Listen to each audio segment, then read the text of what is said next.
Hi, my name is Maria and I'm a dog groomer. Today's video is a little bit different to what I usually do on my channel, but I just wanted to have a bit of a heart-to-heart with all the people who keep us in business, dog owners. Please keep in mind that this video is not designed to offend anyone. I'm simply here to educate dog owners and clear some of the misconceptions they may have about what dog groomers do on a day-to-day basis. Now, I'm sure we've all seen those horrendous tabloids all over the place that say absolutely horrendous things about dog groomers, about how a dog has been kicked or an ear has been super glued back on after it being cut off, and all these horrible things that would make any human being absolutely livid. While incidents like these are actually incredibly rare, we do often see dog owners go on social media to say bad things about us, the groomer, when something does happen by accident in a salon. Sometimes I feel like these things that are said are slightly unjustified and may sometimes just come down to the dog owner not quite understanding why we do what we do. And that is why I wanted to make this video, to just kind of explain some of the misconceptions, misunderstandings that dog owners may have when it comes to dog grooming. Every dog groomer will offer some kind of service for puppies. This may be called several things: puppy intro, puppy trim, puppy groom, and whatever the name, the service is pretty much the same thing. Any dog that requires regular grooming throughout its life should get used to all the weird noises and smells in a grooming parlour as soon as possible. And on top of all these weird things going on, they are also being handled by essentially a complete stranger. So it is highly recommended that puppy introductions are started as soon as the puppy is allowed outside. So essentially, as soon as the puppy has had puppy jabs and the vet has said, great, your puppy can now go outside, you should really be looking at booking a little session with your local groomer. A puppy intro only usually includes a bath and blow dry, nail clip, ear clean, little hygiene trim, and just the tidy under the puppy's eyes. This is just to get the puppy used to all the weird and wonderful sensations in the parlour, and we are not going to cut your puppy's coat.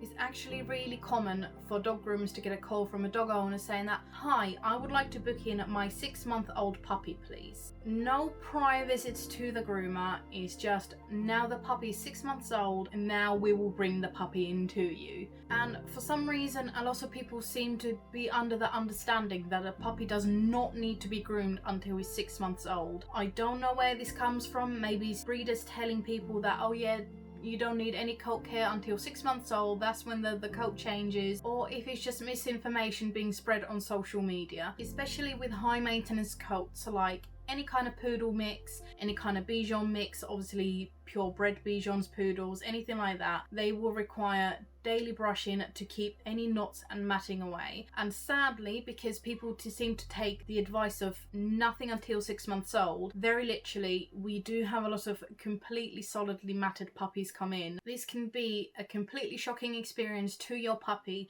as they will just have absolutely no idea what's going on. They are just thrown into a completely new situation, and all of a sudden there is some strange person just tugging at all these tight mats on their bodies. And groomers do keep asking this question, why does this happen? And honestly, I think it may just be a marketing trick by breeders who don't necessarily own the woolly coated parent. They may have the cocker parent and then they have just borrowed the poodle parent of someone else, so they don't actually know what kind of maintenance is involved. This is why it's so important to always do plenty of research before you get a puppy or even an adult dog.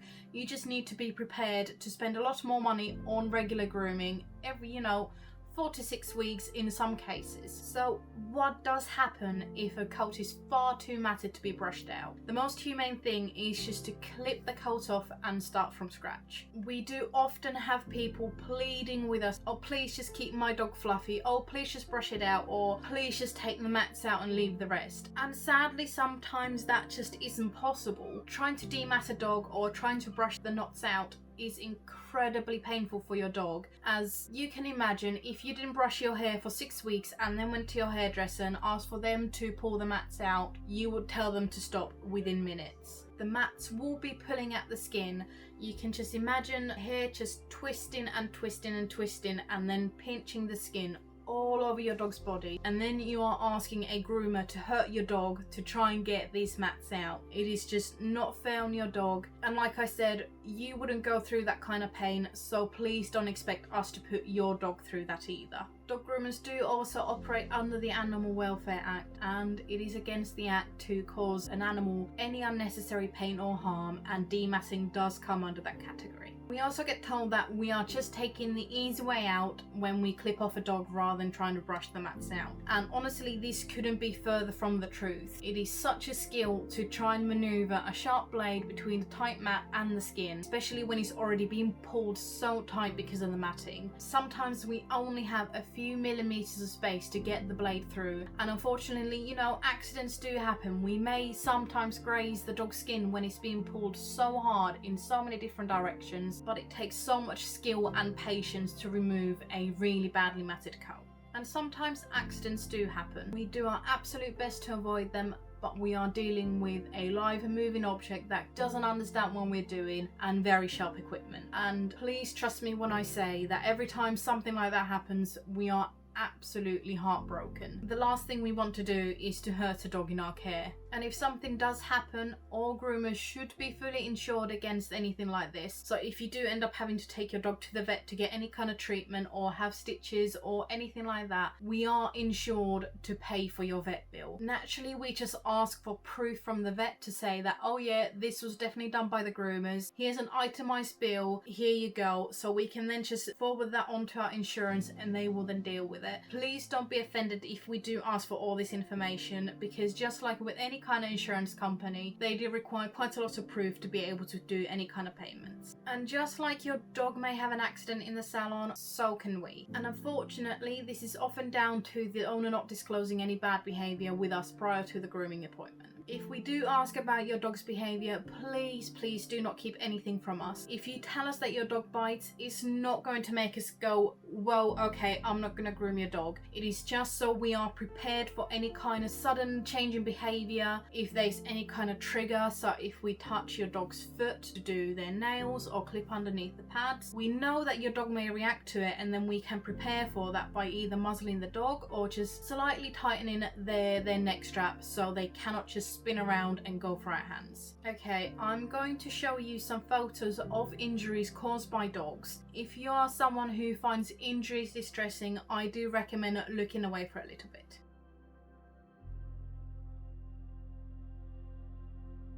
Most of us groomers are actually self-employed and often do work alone. So if anything does happen, if we get attacked by an aggressive dog, there may not be anyone there to help us out. If we are bitten, especially anywhere on our hands or arms, it can mean that we can't work for several weeks or even months while we recover. And bad enough bites can be career ending. You may say that, oh, being bitten just comes with the job.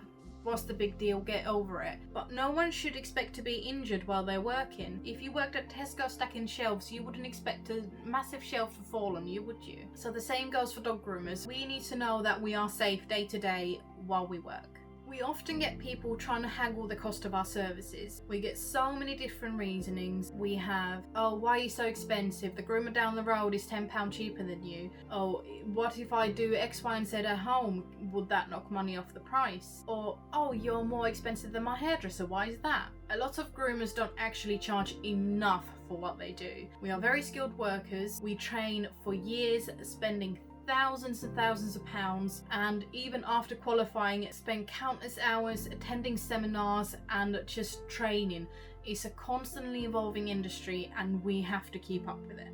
And not only that, like I said earlier, most of us are self-employed. This means that we don't just automatically get holiday pay, sick pay, guaranteed days off. Self-employed groomers have to pay tax, national insurance, shop insurance, business rates, water, electricity, constant maintenance on the equipment, replacing equipment, the list just goes on. Us charging, say, £40 for your dog does not mean that we just put the £40 in our pocket. Most of that money goes straight back into the business, and we'll be lucky if we see a third of the money. and I find it incredibly unfair that our services are being compared to hairdressers. The huge difference with us is, even though both of us hold scissors and clippers for a living, you are very unlikely to try and spin around in your chair, bite your hairdresser, use the seat as a toilet, and you don't have your entire body covered in hair that needs clipping off regularly. But if you were to compare animals to humans, your dog is also getting a mani-pedi, let's say a bikini wax, blow dry and full styling, and perfume for free as well. But if for whatever reason you're just not satisfied with the service you've been provided, please, instead of running straight over to social media to badmouth your groomer, please talk to them. See if there's some kind of solution you can come to, even if it is just that, oh, something wasn't quite done right. If it was just a case of one side of the face being slightly longer than the other, or something just not being quite even enough, we are more than capable of just fixing it if you just let us know quick enough. Usually we ask you to do this within sort of 48 hours of the groom while the coat is still clean, and we can just quickly go over it again. But anything over this, we would need to then rewash the dog and then, depending on the situation, charge you for the bath again. So please just be prompt with it. Just talk to your dog groomer. We are here to help out. And if something has happened, there's always going to be two sides to the story. So if you're just so quick to run to some kind of private dog breed group on Facebook just to say bad things about your groomer, you're not giving your groomer the chance to say their side of the story as well. It could just be that your dog was unsettled for whatever reason during the groom, and that's why your beloved dog doesn't quite look as good as they should. Or maybe your dog was just shaved down to the skin because the coat was so matted that there just wasn't any other option but to shave down. And unfortunately, our current culture does really feed into the mentality that the customer is always right. And a lot of people tend to just keep on going higher and higher and higher, find some other way of complaining until they get their way. And in some cases, especially with self-employed dog groomers, having this kind of negative feedback just festering in some kind of dog group on Facebook can be so damaging. You may end someone's career because you are not willing to sit down with your groomer and just talk it through. Instead, some people start a witch hunt and name and shame the groomer and say that this is the most despicable thing that they've ever done to my dog. How dare they should be out of business, let's shut them down. For what? If we had to shave your dog's coat down, it grows back. We are here to look after your dog. We would never hurt your dog on purpose. And if we refuse to give you a refund because we have still provided you with a service, it doesn't give you the right to then go onto Facebook or Twitter or wherever you might be and trying to ruin our careers. So please, next time, before you run straight onto Facebook, stop for a second, have a little think and chat with your groomer, because we are here to help. Okay, that got a little bit heavy towards the end. I think this covers most of the very common things we see and hear about on a daily basis.